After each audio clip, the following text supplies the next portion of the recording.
या शादी तय होत है तो शादी तय भय के मतलब हो गए, डेट पड़ गए तो डेट पड़े के जौन बा 1 हफ्ता पहले, 4 दिन पहले, 5 दिन पहले, 3 दिन पहले मतलब टिकना होत है। कन्या टिक जात ही ओका कही जात है। कहूँ कहूँ का पछोरनो कही जात है।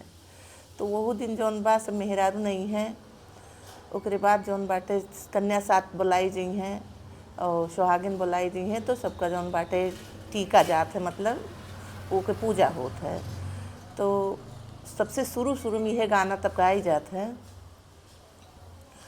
आवा भवानी मैया बैठा हमरे अंगने, देबै सतरंगिया बिछाई,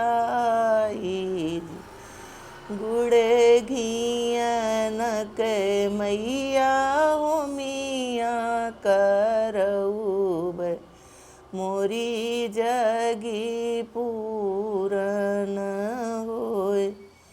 गुड़ घियन के मैया हो मिया करऊब, मोरी जगी पूरन होय। ऐसे सब देवतन के नाम लेके काली माई, मरी माई, जोन संकटा माई, जोन जोन हैं जेके देवी देवता जेका पूज जात है, सबके नाम ले ले यह गाना गाए जात है। राम राम।